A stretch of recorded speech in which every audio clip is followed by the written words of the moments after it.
நரசாபுரம்ங்கிற கிராமத்துல சேஷையா லட்சம்மாங்கிற தம்பதிகள் வாழ்ந்து வந்தாங்க. சேஷையாவோட தம்பி ராமகிருஷ்ணா போலீஸ் கான்ஸ்டபிள். அவங்களோட வாழ்க்கை ரொம்ப நல்ல முறையில போயிட்டு இருந்துச்சு. ஒரு நாள் சேஷையா வயல்ல வேலை முடிச்சிட்டு வீட்டுக்கு திரும்பி வந்துட்டு இருக்கும் போது அங்க சோர்வா கிடந்த யாரோ ஒருத்தரோட அலறல் கேட்டுச்சு. தாகம் தாகம், தண்ணி கொடுங்களே, தாகம். ஐயோ, யார் நீங்க? என்னாச்சு? இப்படி விழுந்துட்டீங்களே, எந்திரிங்க, வாங்க. தாகம், தண்ணி வேணும், கொஞ்சம் தண்ணி கொடுங்க. இதோ இதை எடுத்துக்கோங்க தம்பி, இந்தாங்க. அப்படி கொஞ்சம் தண்ணி எடுத்து அவருக்கு குடிக்கிறதுக்கு கொடுத்தாரு. அதுக்கப்புறம் கொஞ்சம் முகத்திலையும் தெளிச்சாரு. அவனும் மயக்கம் தெளிஞ்சு எந்திரிச்சான். யாருப்பா நீ? என்ன இப்படி விழுந்துட்டீங்க? என்னோட பேரு பாஸ்கரன் அண்ணா. எங்க ஊரு பக்கத்துல நேரேடு பள்ளி. 3 நாளா சரியா தூங்கல, அதனாலதான் இப்படி சோர்வா கீழே விழுந்துட்டேன். ஐயோ, அப்படியா? சரி, எதுக்கு இப்படி நடந்தே போறீங்க? என்ன ஆச்சு? நான் பாத யாத்திரையா பெஜவாடா அம்மன் கோயிலுக்கு போய்கிட்டு இருக்கேன்னா. அப்படியா? ஏதாவது சாப்பிட்டீங்களா? 2 நாளா எனக்கு சரியா சாப்பாடு கூட எங்கேயும் கிடைக்கலன்னா. ஐயோ, என்னப்பா இப்படி பண்ற? இப்படி சாப்பிடாம கொள்ளாம தூங்காம பாத யாத்திரை பண்ணா அம்மன் அப்படியே மகிழ்ந்து போயிருவாளா சொல்லு? வயிறு நிறைய சாப்பாடும் இரவு முழுக்க தூக்கமும் இருந்தாதான் ஒரு மனுஷனால எதையுமே செய்ய முடியும். அது நான் கொண்டு வந்த காசு ரொம்ப கொஞ்சமா தான் இருக்குன்னா. பெஜவாடா போற வரைக்கும் எனக்கு அது அவசியம் இல்ல, அதனால நான் எதுவுமே சாப்பிடல. நல்ல மனுஷன் யா நீ. முதல்ல வா, எங்க வீட்டுக்கு வந்து நல்ல வயிறு நிறைய சாப்பிட்டு தூங்கிட்டு அதுக்கப்புறமா நாளைக்கு உன்னோட பாத யாத்திரையை தொடர்ந்துக்கோ. உங்களுக்கு எதுக்குங்க தேவையில்லாத சிரமம்? நான் போய்க்கிறேன். கஷ்டமோ இல்ல, ஒன்னும் இல்ல, இது எங்களுக்கு கிடைச்ச அதிர்ஷ்டம். வா, எங்க வீட்டுக்கு போலாம். அப்படி அவனை கூப்பிட்டுக்கிட்டு வீட்டுக்கு வந்தாரு. அங்க சேஷையாவோட மனைவி லட்சம்மா, ஏங்க, யார் இந்த பையன்? யார கூட்டிட்டு வந்திருக்கீங்க? உங்க சொந்தக்கார பையன் தானா? அப்பப்பப்பா, கேள்விக்கு மேல கேள்வி கேப்பா. முதல்ல கொஞ்சம் மூச்சு விடுறதுக்கு அவகாசம் கொடு. முதல்ல நீ போய் தாகத்துக்கு குடிக்க மோர் எடுத்துட்டு வா. சரி சரி, கை கால்லாம் கழுவிட்டு வீட்டுக்குள்ள வந்து உட்கார வைங்க. அப்படி அந்த பையனை ஒரு விருந்தாளி மாதிரி நடத்தினாங்க. கொஞ்ச நேரம் கழிச்சு, இப்பவாவது சொல்லுவீங்களா? சொல்லாம எங்க போறேன் அப்படின்னு நடந்த விஷயம் எல்லாத்தையும் சொல்றா மனைவி கிட்ட. இது எல்லாத்தையும் கேட்ட லட்சம்மா அவரை ஓரமா கூட்டிட்டு போறா. ஏங்க, உங்களுக்கு புத்தி கெத்தி கெட்டு போச்சா? யாரு எவருன்னே தெரியாம அவன் சொன்னதை மட்டுமே நம்பி இப்படி வீட்டுக்கெல்லாம் கூட்டிட்டு வந்திருக்கீங்க? அது இல்லம்மா, அவன் 3 நாளா தூங்கல சாப்பிடலன்னு சொன்னதும் எனக்கு மனசு கேக்கலமா. அதோட அவன் அம்மன் தரிசனத்துக்கு வேற போயிட்டு இருக்கான். அதுக்காக இப்படி வீட்டுக்கே கூட்டிட்டு வருவீங்களா? ஐயோ, அந்த மாதிரி ஏதாவது இருந்தா இந்நேரத்துக்கு அவன் என்னை ஏதாவது செஞ்சிருப்பான்ல. நீயும் உன்னோட பைத்தியக்கார சந்தேகங்களும். முதல்ல போ, ரொம்ப பசிக்குது, சாப்பாடு எடுத்து வை. அப்படி லட்சம்மா சொன்னதை கேட்காம பாஸ்கரன் கிட்ட போனா சேஷையா. இனி செய்யறதுக்கு எதுவுமே இல்லைன்னு சேஷையா சொன்ன மாதிரியே செய்யறா லட்சம்மா. அந்த பையனும் அன்னைக்கு ராத்திரி முழுக்க அவங்க வீட்லயே தங்கிடுறான். அந்த திருட்டு பையன் பாஸ்கரன் தனக்கு தானே இந்த மாதிரி பேசிக்கிறான். இதான் நல்ல சமயம், வீட்ல இருக்கிற நகையெல்லாம் எடுத்துட்டு ஓடிடலாம் அப்படின்னு நினைச்சுக்கிட்டு அவங்க 2 பேரும் ஆழ்ந்த தூக்கத்துல இருக்கும்போது படுக்கைக்கு கீழே இருந்த ட்ரங்க் பெட்டியை எடுத்துட்டு வீட்டை விட்டு ஓடிடுறான். அடுத்த நாள் காலையில லட்சம்மா இப்படி அலர்னா, ஐயோ ஐயோ, போச்சே, என்னோட ட்ரங்க் பெட்டி காணாம போச்சே. ஏங்க எந்திரிங்க, ஏங்க எந்திரிங்க, உங்களை தான். நம்ம வீட்டுல இருந்த ட்ரங்க் பெட்டியை காணும். நேத்து நீங்க கூட்டிட்டு வந்த அந்த பையனை கூட காணும். உங்களை தானே, எந்திரிங்க. என்னம்மா, காலங்காத்தால எதுக்குமா இப்படி அலறிக்கிட்டு இருக்க? பாரு, படுக்கைக்கு கீழே வச்சிருந்த ட்ரங்க் பெட்டியை காணும். அதுக்குள்ள 4 காசு சேர்த்து வச்சிருந்தேன், கொஞ்சம் தங்கமும் இருந்தது. அந்த பையன் தான் இதெல்லாம் எடுத்துட்டு போயிருப்பான். ரோட்ல போறவன வீட்டுக்கு கூப்பிடாதன்னு சொன்னேன், கேட்கலையே. இப்ப என்ன ஆச்சு பாரு. ஐயோ, கொஞ்சம் அலறாம தான் சொல்லேன். எனக்கு என்ன பண்றதுன்னு இப்ப எதுவுமே புரியல. கை காலு எதுவுமே ஓட மாட்டேங்குது அப்படின்னு சொன்னா சேஷையா. லட்சம்மாவோ ஊரெல்லாம் கேக்குற மாதிரி பெருசா கத்திக்கிட்டு இருந்தா. கொஞ்ச நேரத்துல இந்த விஷயம் ஊர் மொத்தமும் பரவிடுச்சு. அந்த ஊர் பெண்கள் எல்லாம், உனக்கு விஷயம் தெரியுமா பாக்யவத்த? லட்சம்மாவோட வீட்ல திருடு போயிடுச்சாமே. ஆமா ஆமா, நானும் கேள்விப்பட்டேன். எல்லாருக்கும் உதவி செய்யறேன் பேர் வெளியேன்னு வீட்டுக்கு கூட்டிட்டு போனா கடைசி இப்படிதான் நடக்கும். அது கூட உண்மைதான் அத்தை. அந்த சேஷையா இருக்கார்ல, எல்லார்கிட்டயும் போய் நான் இருக்கேன்னு சொல்லுவாரு. இப்ப பாருங்க என்னாச்சுன்னு. அதுக்குதான் சொல்றது, இந்த காலத்துல யாரையுமே நம்ம நம்ப கூடாதுன்னு. பூனைக்கு கூட சாப்பாடு வைக்காம இருக்கிறது தான் நல்லது. அது சரி, எல்லாராலையும் உன்ன மாதிரி இறக்கம் இல்லாம இருக்க முடியுமா என்ன? அது சரிதான். என்னது, இப்ப நீ என்ன சொன்ன? என்ன? அதெல்லாம் ஒண்ணும் இல்ல அத்தை. எனக்கு வேலை கிடக்கு, நான் போயிட்டு வரேன். இப்படி அவங்க இஷ்டப்படி இந்த விஷயத்த பத்தி எல்லாரும் பேசிக்கிட்டே இருந்தாங்க. இந்த விஷயம் பஞ்சாயத்து பெரியவங்க வரைக்கும் போச்சு. இன்னொரு பக்கம் பாஸ்கரன் ஒவ்வொரு ஊர்லயும் இப்படிதான் திருட்டு வேலைகளை செஞ்சுக்கிட்டே இருந்தான். ஒரு நாள் பஞ்சாயத்து கூட்டத்துல, பாருங்க, சேஷையாவோட வீட்ல என்ன நடந்துச்சுன்னு எல்லாருக்கும் தெரியும் இல்லையா?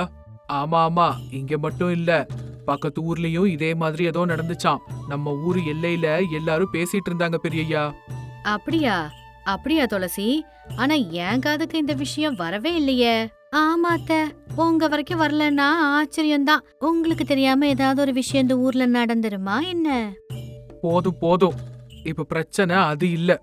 நேத்துக்கு சேஷையா வீட்ல நடந்தது நாளைக்கு வேற யாரோட வீட்ல கூட நடக்கலாம். அதனால அவன் யாரு, எங்கிருந்து வந்தவன்னு தெரிஞ்சுக்கிற வரைக்கும் எல்லாரும் எச்சரிக்கையா இருக்கணும். அதோட ராத்திரியில 2 பேரா ஊரை சுத்தி காவல் காக்கணும். நான் சொன்னது எல்லாருக்கும் புரிஞ்சுதா? சரி பெரியய்யா. சேஷையா, நாங்க பக்கத்து ஊருக்கு போயிட்டு எல்லா விவரமும் தெரிஞ்சுக்கிட்டு வரோம். உங்க தங்கம் உங்களுக்கு திரும்ப கிடைக்கும்படி பாத்துக்கிறோம்.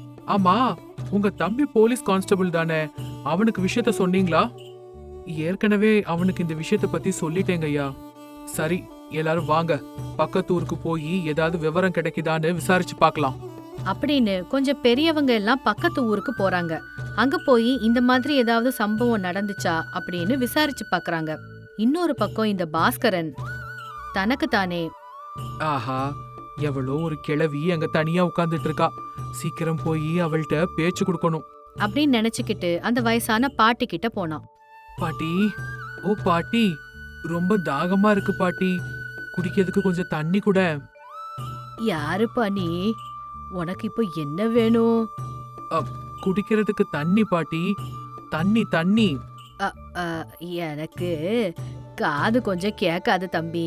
நீ என்ன பேசுறன்னு எனக்கு எதுவுமே கேட்கலையே. சரியா போச்சு. இப்ப இவகிட்ட என்னத்த பேசி பழகிறது, என்ன பண்ணலாம்? அப்படி பாஸ்கரன் யோசனையில இருக்கும்போது வீட்டுக்குள்ள இருந்து ஒரு இளைஞன் வெளியே வந்தான். யாருங்க நீங்க? உங்களுக்கு என்ன வேணும்? பாஸ்கரன் திடீர்னு ஆச்சரியப்பட்டு பதட்டப்பட்டு, அது தம்பி, நான் வந்து இந்த பெஜவாடாக்கு பாத யாத்திரை, அது தண்ணி. என்னங்க, யாருன்னு கேட்டா சம்பந்தம் இல்லாம ஏதேதோ பேசிட்டு இருக்கீங்க. அது அது ஒண்ணும் இல்ல தம்பி, ஒண்ணும் இல்ல, எனக்கு கொஞ்சம் குடிக்க தண்ணி கிடைக்குமா, அத கேட்கலான்னு தான்ப்பா வந்தேன். அந்த இளைஞனுக்கு அப்பவே ஏதோ சந்தேகமா இருந்துச்சு. பாட்டியோட படுக்கைக்கு கீழே இருந்த மூட்டைய எடுத்துட்டு ஓடிரலான்னு பாஸ்கரன் நினைக்கிறான். அந்த இளைஞன் உள்ள போன உடனே பாஸ்கரன் திட்டம் தீட்ட ஆரம்பிச்சான். அவன் கைய வைக்கும்போது, டேய், யாரா நீ? எவ்ளோ தைரியம் இருந்தா என்னோட சாக்கு பை மேலேயே நீ கைய வைப்ப? வைடா பாக்கலாம் அப்படின்னு அந்த பாட்டி பெருசா கத்துனாங்க. இத கேட்ட அந்த இளைஞன் வீட்டுக்கு வெளியில வந்தான். இத கவனிச்ச பாஸ்கரன் ஓடி போலான்னு நினைச்சு ஓடுனான். அவனை பின்னாடியே துரத்திக்கிட்டு அந்த இளைஞனும் வந்தான். இந்த நேரத்துல ஊரோட பெரியவர்களை பாக்குறாங்க. என்ன தம்பி, எதுக்கு இப்படி ஓடி வர்றீங்க? அந்த இளைஞனும் நடந்த விஷயம் எல்லாத்தையும் சொன்னான். ஓ, அந்த திருட்டு ராஸ்கல் இங்கதான் சுத்திக்கிட்டு இருக்கானா? எங்க ஊர்ல கூட இதே மாதிரி ஒரு திருட்டு நடந்துச்சுங்க. அவனை தேடிக்கிட்டு தான் நாங்க இங்க வந்தோம். ச்சே, என்ன பிரயோஜனம், அவன் தான் தப்பிச்சு ஓடி போயிட்டானே. அப்படி தன்னோட வழியில போயிட்டான் அந்த இளைஞன்.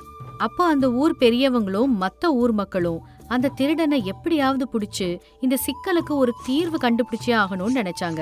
அந்த நேரத்துல ராமகிருஷ்ணன் அங்க வந்தான். சேஷையா, நீங்க வீட்ல இருக்கீங்களா? இல்லப்பா, உங்க அண்ணன் அந்த திருட்டு பையனை பத்தி ஏதாவது தகவல் கிடைக்குமான்னு பக்கத்து ஊருக்கு போயிருக்காரு. அவனை புடிச்சாச்சு மதினி. பக்கத்து ஊர்ல இருக்கிற ஜனங்கள்லாம் நேத்து ராத்திரி அவனை கட்டி போட்டு வச்சிருந்தாங்க. இப்ப அவன் எங்க கிட்ட தான் இருக்கான். அப்படியா?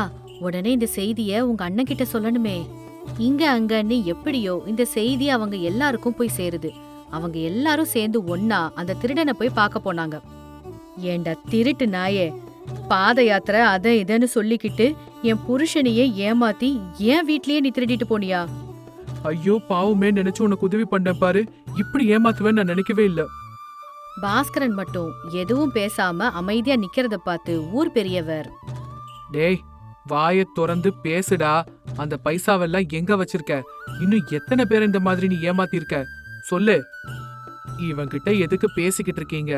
லத்திய வச்சு 2 அடி அடிச்சா அப்படின்னு சொல்லிட்டு ராமகிருஷ்ணன் 2 அடி ஓங்கி அடிச்சான்.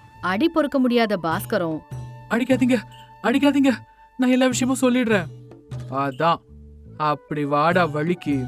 உங்களை எல்லாம் மோசம் பண்ணதுக்காக என்ன மன்னிச்சிருங்க. நான் ஒரு அனாதைங்க. எனக்கு யாரும் வேலை தர மாட்டேங்கிறாங்க. அதனால இப்படி சில்லறை திருட்டுகள் பண்ணிக்கிட்டு வயிறு நிறைச்சுக்கிட்டு இருக்கேன். உங்க பணமும் நகையும் அந்த மூட்டையில தாங்க இருக்கு. அப்படின்னு சொன்னதும் வேக வேகமா லக்ஷ்மி ஓடி போய் மூட்டைய பார்த்தா. அதுல அவளோட பொருள் எல்லாம் சரியா இருக்கான்னு பாத்துக்கிட்டா. அப்புறம் எல்லாரோட பொருளையும் அவங்களுக்கு திருப்பி கொடுக்கலான்னு போலீஸ் முடிவெடுத்தாங்க. ஏண்டா உன் வயிறை நிறைச்சுக்கிறதுக்காக அடுத்தவங்க வயித்துல அடிப்பியா? அப்படின்னு இன்னொரு பக்கம் ராமகிருஷ்ணன் அவனை அடிக்க போகும்போது சேஷையா தடுத்து நிறுத்தினான். உனக்கு நிஜமாவே வேலை செய்யற எண்ணம் இருக்கா, இல்ல தப்பிச்சுக்கணுங்கிறதுக்காக இப்படி நாடகம் ஆடிட்டு இருக்கியா? இருக்குங்க அண்ணா, எந்த வேலை கொடுத்தாலும் நான் செய்யறேன்னா. பாரு பாஸ்கரம், இந்த மாதிரி திருட்டுத்தனத்தெல்லாம் விட்டுட்டு வேலை செய்யற எண்ணம் இருந்தா நான் உனக்கு வேலை போட்டு தரேன். உனக்கு என்ன புத்தி கித்தி கெட்டு போச்சா சேஷையா? உன்னை ஏற்கனவே அவன் ஏமாத்திருக்கான், அவனுக்கு வேலை போட்டு கொடுக்கறேன்னு சொல்ற? நான் சரியா தாங்க சொல்றேன். அவன் அவனோட தப்ப உணர்ந்துட்டான் இல்லையா? ஒரே ஒரு அவகாசம் கொடுக்கறதுல தப்பு எதுவும் இல்லையே. சரி, உன் இஷ்டம். சரிங்கண்ணா, இன்னையில இருந்து நீங்க என்ன சொல்றீங்களோ அதாங்கண்ணா அப்படின்னு சொன்னான் பாஸ்கரன். அந்த நாள்ல இருந்து அவன் திருட்டு எல்லாத்தையும் விட்டுட்டு நல்ல பையனா வேலை செஞ்சு சேஷையா கிட்டயே தங்கிக்கிறான். மத்திப்பள்ளி அப்படிங்கறது ஒரு சின்ன கிராமம். அங்க இருக்கிற மக்கள் சாதாரணமா இருந்தாலும் எல்லாருமே ரொம்ப ரொம்ப நல்ல மனசுக்காரங்களா இருந்தாங்க. அந்த ஊர்ல 2 பேர் இருந்தாங்க. வெங்கடேசன் அப்படிங்கிற ஒரு வியாபாரி, ராமையா அப்படிங்கிற ஒரு விவசாயி. வெங்கடேசன் வியாபாரத்துல புத்திசாலி, பேச்சிலேயே மாயாஜாலம் பண்ற ஒரு வல்லவன். ஆனா ராமையா மட்டும் ஒரு அப்பாவி. ஒரு நாள் அந்த ஊர்க்காரர், என்ன வெங்கடேசம், வியாபாரம் எல்லாம் எப்படி போயிட்டு இருக்கு? எனக்கு என்னங்கய்யா, என்னோட புத்திசாலித்தனத்தினாலதான் என்னோட வியாபாரம் உசந்துக்கிட்டே போகுது. அது என்னவோ உண்மைதான். இந்த ஊர்ல யாருக்கு என்ன தேவை இருந்தாலும் உன் கடைய பார்த்து தானே வரும். நம்ம கடை சரக்கு அப்படிப்பட்டதுங்க. ஆனா உன்னோட கடையில இப்ப வர வர அதிகமா விலை வச்சு விக்கிறேன்னு சொல்றாங்க. உன்னை விட சூரிபாபு கடையில பொருட்களோட விலை எல்லாம் கம்மியா இருக்குன்னு மக்கள் எல்லாரும் அங்க வாங்குறாங்க. நீங்க பொருளோட தரத்தையும் பாருங்கய்யா. தரம் அதிகமா இருந்தா அதுக்கான விலையும் கொஞ்சம் அதிகமா இருக்கத்தானே செய்யும். அதெல்லாம் சரிதான்ப்பா. ஆனா நீ இந்த மாதிரி விலைய கூட்டிட்டே போனேன்னா அது உன்னோட வியாபாரத்துக்கு தான் கெடுதலா வந்து முடியும், பாத்துக்கோ. அப்போ நான் அதிகமா விலை வச்சு மக்களை ஏமாத்திக்கிட்டு இருக்கேன் அப்படின்னு சொல்ல வரீங்களாயா? ஐயோ, அது இல்ல வெங்கடேசம். உன்னோட வியாபாரம் பாதிக்கப்படும் தான் ஊர்ல இருக்கிற எல்லாருமே கவலைப்பட்டுட்டு இருக்காங்க. ஐயா, இந்த வியாபாரத்தை நான் பல வருஷமா பண்ணிட்டு இருக்கேன். நீங்க கூட என்னோட கடைக்கு தான் வந்து பொருள் வாங்குறீங்க. உங்கள மாதிரி என்ன நம்புறவங்கள நான் என்னைக்குமே ஏமாத்த மாட்டேங்க. சரி சரிப்பா, நாங்க உன்னை நம்புறோம், அதனாலதான் உன்னோட கடைக்கே வரோம். அப்படி அவர் வெங்கடேசன் கிட்ட பேசிட்டு போனாரு. ஆனா உண்மையிலேயே வெங்கடேசன் விலைய உயர்த்தி மக்களை ஏமாத்தணும்னு தான் நினைச்சான். ஆனா அவனோட பேச்சு திறமையினால எல்லாரையுமே மயக்கி அவனோட வியாபாரத்தை தொடர்ந்து பண்ணிட்டு இருந்தான். ஒரு நாள் ராமையா அவனோட கடைக்கு வந்தான். என்ன ராமையா இந்த பக்கம்? அது ஒண்ணும் இல்ல வெங்கடேசம், எனக்கு கொஞ்சம் பொருட்கள் வேணும். சரி சொல்லு, என்னென்ன வேணும்? ராமையா எப்பவும் இல்லாம அன்னைக்கு அதிகப்படியான பொருட்கள் வாங்கினான். இதுதான் சந்தர்ப்பம் அப்படின்னு நினைச்ச வெங்கடேசன் அதிகமான விலைக்கு அவனுக்கு வித்தான். என்ன வெங்கடேசம், இந்த தடவை பொருட்களோட விலையெல்லாம் ரொம்ப கூடி போயிருக்கு. அது ஆமாடா, ஆமா. நாளும் மாறிக்கிட்டே இருக்குல்ல, பொருட்களோட விலையும் கூடிக்கிட்டே தான் இருக்கு. சரி வெங்கடேசம், நீ சொல்லிட்டா அது சரியாதான் இருக்கும். ஆமா ஆமா. பொருட்கள் எல்லாத்தையும் எடுத்துட்டு அங்க இருந்து கிளம்பி போயிட்டான் ராமையா. நாட்கள் இப்படியே போச்சு. வெங்கடேசன் மட்டும் அவனுடைய மாய வார்த்தைகளால மக்களை ஏமாத்திக்கிட்டே இருந்தான். ஆனா ராமையா மட்டும் சாப்பிடுற சாப்பாட்டுக்கும் உடுத்துற துணிக்குமே கடன் இருந்தா கூட அதெல்லாம் எதையுமே லட்சியம் பண்ணாம நல்ல மனசுக்காரனா இருந்தான். ஊர்ல திருவிழா சமயம் நெருங்குச்சு. இதனால வெங்கடேசனுடைய கடையில மக்கள் கூட்டம் அதிகமா இருந்துச்சு. அப்ப ஊர்க்காரங்க, என்ன வெங்கடேசம், கடை ரொம்ப கலகலப்பா இருக்கு போல. அது ஆ ஆ, திருவிழா நெருங்கி வருது இல்லைங்களாங்க, எல்லாரும் பொருள் வாங்குறதுக்காக நம்ம கடைக்கு தான் வராங்க. அப்படியா? சரி சரி, ரொம்ப சந்தோஷம். அப்படி ஊர் மக்கள் சொன்னாங்க. வெங்கடேசன் தன்னோட கடையில இருக்கிற கூட்டத்தை பார்த்து ரொம்ப உற்சாகமா தன்னோட வியாபாரம் பண்ணிட்டு இருக்கும்போது ராமையா 2 வேளை சாப்பாட்டுக்கு வர்ற மாதிரி கொஞ்ச பொருட்கள் வாங்குறதுக்கு வந்தான். இந்த தடவை அவனோட கையில கொஞ்சம் பணம் தான் இருந்துச்சு. ஆ, வா ரமையா, வா. இந்த தடவை கூட நிறைய பொருட்கள் வாங்க வந்திருக்க போல. அதெல்லாம் எதுவும் இல்லை வெங்கடேசம். என் கையில இருக்கிற காசுக்கு எவ்வளோ பொருட்கள் வருமோ அது போதும், அவ்வளோதான். வெங்கடேசம் ராமையா மேல இருக்கிற பொறாமையினால என்ன ஆனாலும் சரி ஊர் மக்கள் முன்னாடி அவனை எப்படியாவது அவமானப்படுத்தணும்னு நினைச்சான். அப்படியா? சரி, ஊர் மொத்தமா உன்னுடைய நேர்மையை பத்தி பேசுது. நம்ம ஒரு சின்ன பந்தயம் வச்சுக்கலாமா? உனக்கு பொறுமை இருந்தா ஒத்துக்கோ. ஆ, என்ன பந்தயம் வெங்கடேசன்? எனக்கு பந்தயம்லாம் வேண்டாம். நானே ஒரு சாதாரண ஏழை மனுஷன். ஏய், ஒத்துக்கோப்பா. உனக்கு தான் அதனால நன்மை கிடைக்க போகுது. எனக்கு நீ தர வேண்டிய காசை கூட தர வேண்டாம். அப்படி என்ன பந்தயம்? ஒரு சின்ன பரீட்சை தான். என் கடையில எந்த பொருளை வேணாலும் நீ எடுத்துட்டு போ. எனக்கு தெரியாம நீ எடுத்துட்டு போயிட்டா அது உன்னோடது. ஆனா பிடிபட்டுட்டா ஊர்ல இருக்கிற தண்ணீரை 2 நாளைக்கு நீ குடிக்க கூடாது. ஊர் மக்கள் எல்லாரும் ஆச்சரியப்பட்டாங்க. ஒருத்தர் முகத்தை ஒருத்தர் பார்த்துட்டு நின்னாங்க. முதல்ல ராமையா கூட ரொம்ப ரொம்ப ஆச்சரியப்பட்டான். ஆனா அப்புறமா பந்தயத்துக்கு ஒத்துக்கிட்டான். சரி வெங்கடேசம், நான் இந்த பந்தயத்துக்கு ஒத்துக்கிறேன். அதான் ராமையாங்கிறது. சரி சரி, போய் எடு. ராமையா வெங்கடேசனோட கடைக்குள்ள கால் எடுத்து வச்சான். ஒரு பக்கம் மிளகாய் மூட்டைகள், ஒரு பக்கம் மஞ்சள், இன்னொரு பக்கம் பருப்பு, அரிசி, இப்படி எல்லாமே இருந்துச்சு. ஆனா ராமையாக்கு அங்க இருக்கிற எதையுமே எடுக்க மனசில்ல. ஆனா பசியால வேதனை நிரம்பிய கண்களோட நின்ன தன்னோட பையனை பார்த்து அவரோட மனசு நொறுங்குச்சு. அவரோட கைகள் நடுங்குச்சு. ஒரு முறை அவனோட பையனை பார்த்துட்டு கண்ணீரை தொடச்சிட்டு முன்னாடி போனாரு. நியாயம்தான் என் வீட்டோட அடித்தளம். அதை மீறி நான் எதுவும் பண்ண போறதில்ல அப்படின்னு மனசுக்குள்ள நினைச்சுக்கிட்டாரு. கொஞ்ச நேரம் கழிச்சு ராமையா ஏதோ நிம்மதியா கடைய விட்டு வெளியில வந்தாரு. ஆ, ராமையா வந்துட்டியா? வெங்கடேசம், நான் உன்னோட நம்பிக்கையை மட்டும் எடுத்துட்டு போறேன். ஊர் மக்கள் எல்லாரும் அவன் சொன்னதை கேட்டதும் அப்படியே அமைதியாயிட்டாங்க. வெங்கடேசன் கூட அவன் சொன்னதை கேட்டு அப்படியே ஆச்சரியப்பட்டான். இது என்ன ராமையா? என்னோட நம்பிக்கையை நீ எப்படி எடுத்துட்டு போவ?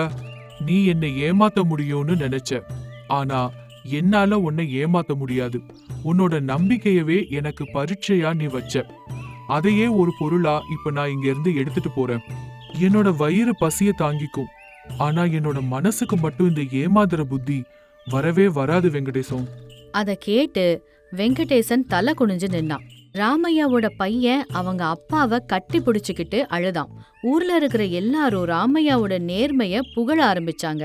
அன்னைக்கு சாயங்காலம், அப்பா, அவரு சொன்ன மாதிரி அவர் கடையில இருந்து நம்ம பொருட்களை எடுத்துட்டு வந்திருந்தா நம்ம நிம்மதியா 3 வேளை சாப்பிட்டுருக்கலாம்ப்பா. அப்படி பண்ணுனா நம்மளுடைய நேர்மையை விட்டு கொடுத்த மாதிரி ஆயிடும். ஆனா நம்மளோட பசி தீந்துருக்கும் இல்லையாப்பா? பசி தீந்துரும்பா. ஆனா அதுக்கப்புறம் இந்த ஊர்ல யாரும் எதுக்கும் நம்மள நம்ப மாட்டாங்க, மதிக்க மாட்டாங்க. ஒருவேளை சாப்பாடு இல்லைன்னா பரவாயில்ல, கஷ்டப்பட்டு உழைச்சு நம்ம பணம் சம்பாத்தியம் பண்ணி அதுல இருந்து நம்ம அடுத்த வேளை சாப்பிட்டுக்கலாம். ஆனா அவரு தானப்பா உங்களை எடுத்துக்க சொல்லி சொன்னாரு. ஆமாப்பா, ஆனா சந்தர்ப்பம் கிடைச்சாலுமே கூட நம்மளோட நேர்மையை எங்கேயுமே அடமானம் வைக்க கூடாது.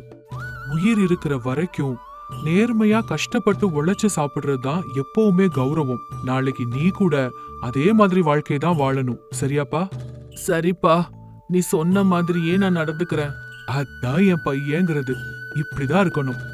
சரி இரு, அப்பா உனக்காக ஏதாவது சமைச்சு எடுத்துட்டு வரேன். சரியா? சரிப்பா. அப்படி ராமையா தன்னோட பையனுக்கு வாழ்க்கையில எப்படி நேர்மையா வாழணும்னு கத்து கொடுத்தாரு. நாட்கள் இப்படியே கடந்து போச்சு. ராமையா அதே நேர்மையோட வாழ்ந்துகிட்டு இருந்தான். இன்னொரு பக்கம் வெங்கடேசன் மக்களை எப்பவும் போலவே ஏமாத்திட்டு இருந்தான். அவனை பத்தி இப்போ ஊருக்குள்ள பலவிதமா பலரும் பேச ஆரம்பிச்சாங்க. என்னையா வெங்கடேசம், அன்னைக்கு எதுக்காக ராமையா கிட்ட அப்படி நடந்துக்கிட்ட? அது ஒண்ணும் இல்லைங்க, நம்ம ராமையா தானே கொஞ்சம் இலவசமா பொருட்கள் கொடுக்கலான்னு நினைச்சேன், அவ்வளவுதான். உண்மையிலேயே அதுக்காக தான் செஞ்சியா? அதுக்காக தாங்க செஞ்சேன். இல்லனா நம்ம ராமையா மேல எனக்கு ஏதாவது பொறாம இருக்கா என்ன? என்னவோப்பா, ஊருக்குள்ள மக்கள் எல்லாரும் உன்னை பத்தி பலவிதமா பேசிட்டு இருக்காங்க. என்ன பத்தி பேசுறதுக்கு என்ன இருக்குங்க? ஏதோ நம்ம ராமையாவாச்சே, கொஞ்சம் இலவசமா பொருட்கள் கொடுக்கலான்னு நினைச்சேன். அதெல்லாம் சரிதான். ஆனா உனக்கு ராமையாவை பத்தி தெரியாதா? அவன் உண்மையிலேயே ரொம்ப ரொம்ப நேர்மையான மனுஷன். அவன் நேர்மையவே சோதிக்கணும்னு நீ நினைச்ச. அதனால இப்ப என்ன ஆச்சுன்னு பாத்தியா? அது கூட அவன் நல்லதுக்காக தாங்க செஞ்சேன். உனக்கு அவன் மேல பொறாம இருந்தா அதை இப்படியா காட்டணும் வெங்கடேசம்? அதோட உன் கடையில இருக்கிற பொருட்கள் எல்லாத்தையும் அதிக விலைக்கு வித்து மக்களை ஏமாத்திக்கிட்டு இருக்கேன்னு நாங்க நினைக்கிறோம். அ, ஏமாத்துறனா? ஏமாத்துறனா? நானா? நான் யாரையும் ஏமாத்தல. அதோட எனக்கு யார் மேலயும் பொறாமையும் இல்ல. அப்படி வெங்கடேசன் பதட்டப்பட்டு அங்கிருந்து போயிட்டான். ஆனா உள்ளுக்குள்ள அவனுக்கு அந்த பயம் இருக்கதான் செஞ்சது. இப்படியே நாட்கள் கடந்து போச்சு. வெங்கடேசனோட கடையில வியாபாரம் கொஞ்சம் கொஞ்சமா குறைய ஆரம்பிச்சது. என்னப்பா வெங்கடேசம், ஏன் இப்படி சோர்வா உட்கார்ந்திருக்க? என்ன சொல்றதுங்க ஐயா, எப்பவும் மக்களால கலகலப்பா இருந்த என்னோட கடை இப்போ இப்படி வெறிச்சோடி போச்சு. அதுதான் பார்த்தாலே தெரியுதே. அதான் ஏன் இப்படி இருக்குன்னு தான் உன்கிட்ட கேக்குறேன். என்னவோ தெரியலங்க, நம்ம கடையை விட சூரிபாபு கடையில குறைய இருக்குன்னு மக்கள் அங்க போயிட்டாங்க. வாங்கி போட்ட சரக்கெல்லாம் அப்படியே விக்காம கிடக்கு. ஐயோ, இப்படி ஒரு நிலைமை உனக்கு வந்துடுச்சா? வாங்கி போட்ட சரக்கெல்லாம் வீணா போனதுனால அதெல்லாம் தூக்கி போட வேண்டிய நிலைமை ஆயிடுச்சு. அதனால ரொம்ப பெரிய நஷ்டம் வந்துடுச்சுங்க ஐயா. இதுல உன்னோட தப்பு எதுவுமே இல்லையா வெங்கடேசா? வெங்கடேசன் அமைதியா யோசிச்சான். ரொம்ப நேரம் ஆலோசனை பண்ண பிறகு அவனோட தப்ப ஒத்துக்கிட்டான். இருக்குங்க ஐயா, தப்பு எல்லாம் என்னோடதுதான். எல்லா மக்களும் நம்ம கடைக்கு தானே வராங்கன்னு எல்லா பொருட்களையும் அதிக விலைக்கு வித்தேன். அந்த விஷயத்த பத்தி ஊருக்குள்ள அப்படி இப்படி பேச ஆரம்பிச்சாங்க. அதனாலதான் அது உன்கிட்ட வந்து நான் சொன்னேன். அப்பவாவது நீ குறைஞ்சபட்சம் மாறுவேன்னு நினைச்சேன். தப்பு பண்ணிட்டேங்க ஐயா, ரொம்ப பெரிய தப்பு பண்ணிட்டேன். என்ன நம்பி வந்த மக்களை நான் ஏமாத்திட்டேன். இப்ப என்ன பண்றதுன்னு எனக்கு எதுவுமே புரியலைங்கய்யா. இப்ப நீ என்ன செஞ்சாலும் உன்னோட தப்ப சரி பண்ணவே முடியாது. ஒரு தடவை ஒரு மனுஷன் மேல நம்பிக்கை போயிடுச்சுன்னா அந்த நம்பிக்கைய திரும்பவும் சம்பாதிக்கிறது ரொம்ப கஷ்டம். அதுவும் வியாபாரத்துல அது ரொம்ப ரொம்ப கஷ்டம் வெங்கடேசா. அப்போ அவ்வளவுதானாங்கய்யா, என்னோட வியாபாரத்தை நான் பழையபடி அபிவிருத்தி பண்ணவே முடியாதுங்களா? நீ பழையபடி உன்னோட வியாபாரத்தை ஆரம்பி. மக்கள் எல்லாருக்கும் முன்னாடியும் உன் தப்ப ஒத்துக்கோ. நியாயமான விலைக்கு மக்களுக்கு பொருட்களை கொடு. அப்புறம் பார்க்கலாம். அப்படி சொல்லிட்டு ஊர் பெரியவர் அங்கிருந்து போயிடுறாரு. அவர் சொன்ன மாதிரியே வெங்கடேசன் செய்ய ஆரம்பிச்சான். ஆனா லாபம் மட்டும் இல்ல. அவன் கடைக்கு வர்றத ஊர் மக்கள் நிறுத்திட்டாங்க. ஆனா ராமையா மட்டும் அந்த கடைக்கு வந்தான். வெங்கடேசா, வெங்கடேசா, உள்ள இருக்கியா? ஆ, இருக்கேன் ராமையா. என்ன இந்த பக்கம்? சீக்கிரமா அந்த பொருட்கள் எல்லாம் கட்டு. பையன் ரொம்ப பசியில இருக்கான், சீக்கிரம் போணும். பொருட்களா? நிஜமாவே என்கிட்ட வாங்குறியா? ஊர்ல இருக்கிற எல்லாரும் தான் என்கிட்ட பொருட்கள் வாங்குறத நிறுத்திட்டாங்களே. அதுக்கு இப்ப என்ன? அது எல்லாரும் தான் என்கிட்ட வாங்குறத நிறுத்திட்டாங்களே. நீ மட்டும் ஏன் இங்க வந்து வாங்குற? நீ கூட அந்த சூரிபாபு கடையிலேயே வாங்கலாமே. என்ன பேசுற வெங்கடேசா? ஆரம்ப காலத்துல இருந்தே எனக்கு உன் கடையில பொருட்கள் வாங்கிதான் பழக்கம். இப்ப எல்லாரும் அந்த கடைக்கு போயிட்டாங்கன்னு நானும் அந்த கடைக்கு போயிருவேனா என்ன? எனக்கு எப்பவுமே உன் மேலதான் நம்பிக்கை. ராமையா, என்ன நீ இன்னும் நம்புறியா? நம்புற வெங்கடேசா. ராமையா, நான் உன்னை ஊர் மக்கள் முன்னாடி குற்றவாளி மாதிரி நிக்க வைக்கணும்னு நினைச்சேன். அதிகமான விலைக்கு பொருட்களை வித்த. இவ்ளோ செஞ்சும் என்ன எதுக்காக நீ இன்னும் நம்புற? அது நிஜந்தா வெங்கடேசா. ஆனா இப்போ உன்னோட தப்ப நீ உணர்ந்துட்ட. அதனாலதான் நான் உன்னை நம்புறேன். ஒரு தடவை தன்னோட தப்ப உணர்ந்த ஒரு மனுஷன் அதுக்கப்புறம் எப்பவும் அந்த தப்ப திரும்ப பண்ண மாட்டான். என்ன மன்னிச்சிடு ராமையா. இப்பவே உனக்கு தேவையானது எல்லாத்தையும் கட்டி தர குடு. அப்படி வெங்கடேசன் ராமையா கேட்ட பொருட்கள் எல்லாத்தையும் கட்டி கொடுத்தான். ராமையா ஊருக்குள்ள மக்கள் கிட்ட வெங்கடேசன் கிட்ட வந்த மாற்றத்தை பத்தி சொன்னான். அப்படியே கொஞ்சம் கொஞ்சமா வெங்கடேசனோட வியாபாரம் பழையபடிக்கு முன்னேற ஆரம்பிச்சுது. இதனால வெங்கடேசன் ராமையாவுக்கு மனப்பூர்வமா நன்றி சொன்னான். இந்த கதையிலிருந்து நம்ம தெரிஞ்சுக்கிட்டது என்னன்னா, சாதுரியமா இருக்கிறது தற்காலிகமான வெற்றியை தான் தரும். ஆனா நியாயமா இருக்கிறது தான் நிலையான வெற்றியை தரும். நேர்மை ஒரு தரம் மட்டும் இல்ல, ஒரு சமுதாயத்தையே மாத்தக்கூடிய வல்லமை கொண்டது.